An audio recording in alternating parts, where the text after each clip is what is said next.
ಮಂಗಳೂರು ಒಳಚಿಲ್ನ Srinivas institute of technology ಸಂಸ್ಥೆಯು ಪ್ರತಿಷ್ಠಿತ ನೆಕ್ಸ್ಟ್ ಜೆನ್ ಸ್ಕಿಲ್ ಕಾಂಕ್ಲೇವ್ 2025ರಲ್ಲಿ ಅಖಿಲ ಭಾರತ ಟಾಪ್ 5 ಪ್ರಶಸ್ತಿಗಳನ್ನು ಪಡ್ಕೊಂಡಿದೆ. ಈ ರಾಷ್ಟ್ರೀಯ ಮಟ್ಟದ ಕಾರ್ಯಕ್ರಮ ಸೆಪ್ಟೆಂಬರ್ 17ರಿಂದ 19ನೇ ತಾರೀಕಿನ ತನಕ ಶಿಮ್ಲಾದ ಈಸ್ಟ್ ಬೌರ್ನ್ ರೆಸಾರ್ಟ್ನಲ್ಲಿ ನಡೆದಿದೆ. ಕಾರ್ಯಕ್ರಮದಲ್ಲಿ ಪ್ರಾಂಶುಪಾಲರಾದ ಡಾಕ್ಟರ್ ಶ್ರೀನಿವಾಸ್ ಮಯ್ಯ ಅವರು ಸಂಸ್ಥೆಯನ್ನು ಪ್ರತಿನಿಧಿಸಿದರು ಮತ್ತು ಸಮಾವೇಶದಲ್ಲಿ ಸಕ್ರಿಯವಾಗಿ ಭಾಗವಹಿಸಿದರು. ಈ ಸಂದರ್ಭ ಹಿಮಾಚಲ ಪ್ರದೇಶದ ರಾಜ್ಯಪಾಲ ಶಿವ ಪ್ರತಾಪ್ ಶುಕ್ಲಾ ಅವರು ಪ್ರಶಸ್ತಿಯನ್ನು ಪ್ರದಾನ ಮಾಡಿದರು. ಕಾರ್ಯಕ್ರಮದ ಬಗ್ಗೆ ಮಂಗಳೂರಿನಲ್ಲಿ ಸುದ್ದಿಗೋಷ್ಠಿಯನ್ನು ಮಾಡಿ ಮಾಹಿತಿ ನೀಡಿದ ಶ್ರೀನಿವಾಸ್ ವಿವಿ ಚಾನ್ಸಲರ್ ಡಾಕ್ಟರ್ ರಾಘವೇಂದ್ರ ರಾವ್ ಅವರು, ಇದು ನಿರಂತರ ಕಠಿಣ ಪರಿಶ್ರಮದಿಂದ ಆಗಿರುವಂತಹ ಸಾಧನೆ. SIT ವಿದ್ಯಾರ್ಥಿಗಳಿಗೆ ನವೀಕರಿಸಿದ ಪಠ್ಯಕ್ರಮದೊಂದಿಗೆ ತರಬೇತಿಯನ್ನು ನೀಡಲಾಗುತ್ತೆ. ಇದು ಅವರನ್ನು ಆರಂಭದಿಂದಲೇ ಉದ್ಯಮಕ್ಕೆ ಸಿದ್ಧರನ್ನಾಗಿ ಮಾಡ್ತಾ ಇದೆ ಅಂತ ತಿಳಿಸಿದರು. ಈ ವೇಳೆ ಮಾತನಾಡಿದ ಶ್ರೀನಿವಾಸ್ ವಿವಿಯ ಸಹಕುಲಾಧಿಪತಿ ಡಾಕ್ಟರ್ ಎ ಶ್ರೀನಿವಾಸ್ ರಾವ್ ಅವರು, ತಂತ್ರಜ್ಞಾನ ವೇಗವಾಗಿ ಮುಂದುವರಿದಂತೆ ವಿದ್ಯಾರ್ಥಿಗಳಿಗೆ ಅವಕಾಶ ಮತ್ತು ಸರಿಯಾದ ತರಬೇತಿಯನ್ನು ಒದಗಿಸುವಲ್ಲಿ ಸಂಸ್ಥೆ ಪ್ರಮುಖ ಪಾತ್ರವನ್ನು ವಹಿಸ್ತಾ ಇದೆ ಅಂತ ತಿಳಿಸಿದರು. ಈ ವೇಳೆ SIT principal Srinivas Mayya D ಹಾಗೆಯೇ ಡಾಕ್ಟರ್ ಅಜಯ್ ಕುಮಾರ್ ಸೇರಿದಂತೆ ಹಲವರು ಉಪಸ್ಥಿತರಿದ್ದರು. ಇನ್ನು ಬೆಸ್ಟ್ ಪರ್ಫಾರ್ಮಿಂಗ್ ಇಂಜಿನಿಯರಿಂಗ್ ಇನ್ಸ್ಟಿಟ್ಯೂಟ್ 2025 ಹಾಗೆಯೇ best performing centre for excellence 2025, best performing centre of excellence 2025, AI skilling excellence award 2025, best performing institute Celonis domain, best performing institute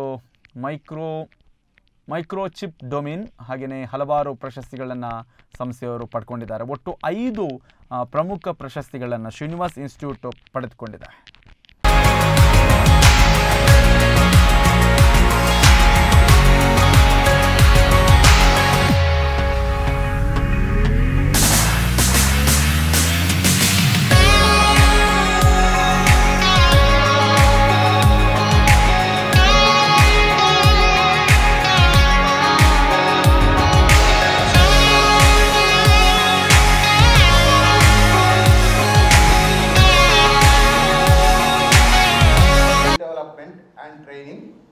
And the dedicated efforts of highly qualified faculty members, the institution has consistently produced outstanding students who contribute to the society year after year. Remarkably, about 90% of our students have secured placement in various reputed companies across the country.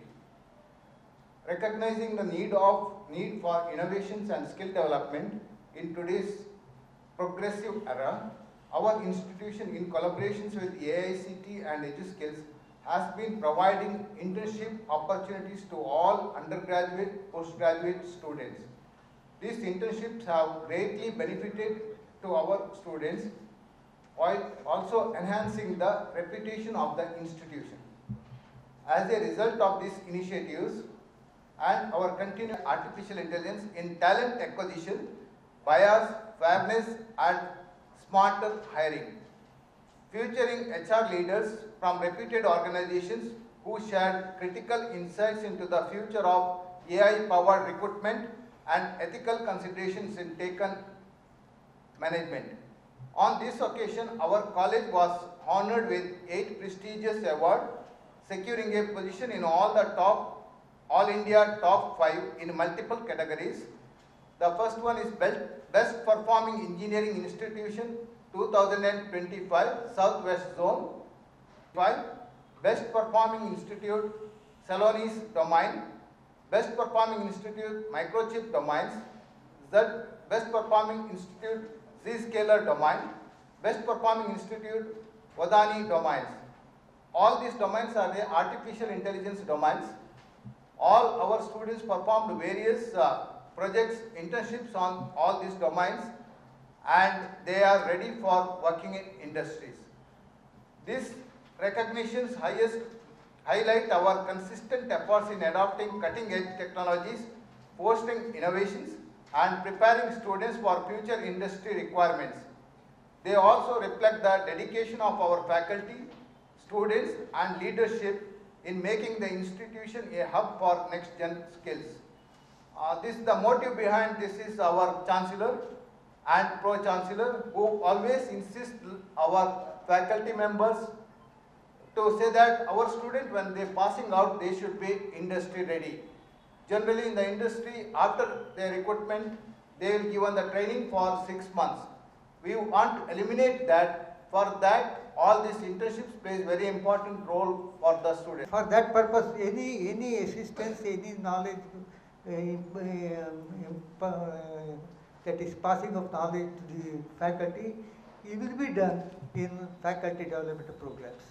So what is required is we should aim at the top and we should reach the top. That is the motive with which we are functioning, whether it is the Institute of Technology or the university or any other institution under Srinivas management.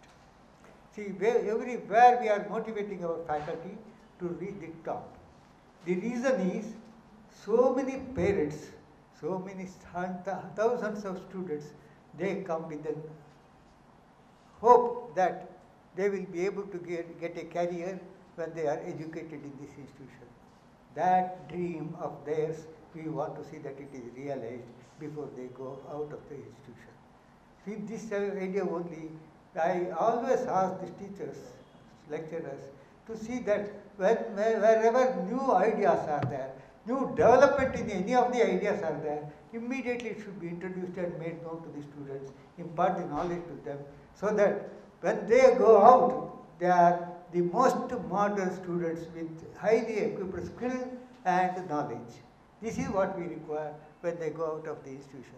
It is not, they need not seek job.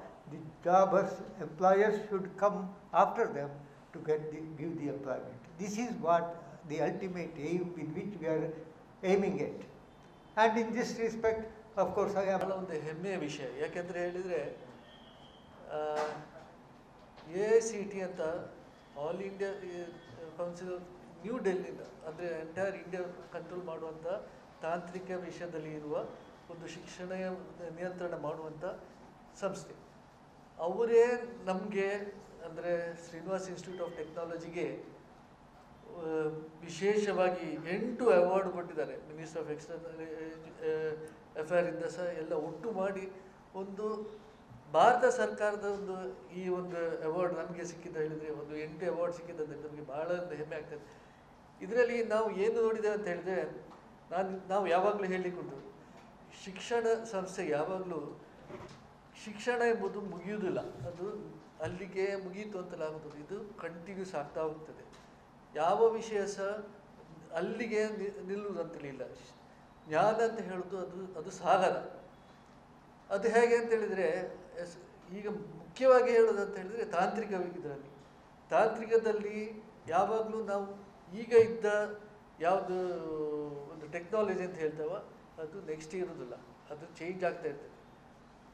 ನಮ್ಮ management, ನಮ್ಮ chancellor ಆಗಿ ನಮ್ಮ ಎಲ್ಲ ಇದರಲ್ಲಿ ಏನು ಹೇಳೋದಂತ ಹೇಳಿದರೆ ನಾವು ಎಂಥ ಈಗ ನೆಕ್ಸ್ಟ್ ಏನು ಬರ್ತದೆ, ವಾಟ್ ಈಸ್ ನೆಕ್ಸ್ಟ್, ಅದನ್ನು ನಾವು ಕಲಿಬೇಕು ಅಂತ ಹೇಳೋದು. ಅದಕ್ಕೋಸ್ಕರ ಈಗ ಆರ್ಟಿಫಿಷಿಯಲ್ ಇಂಟೆಲಿಜೆನ್ಸ್ ಅಂತ ಹೇಳೋದು ಟ್ರೆಂಡ್ ಆಗಿದೆ.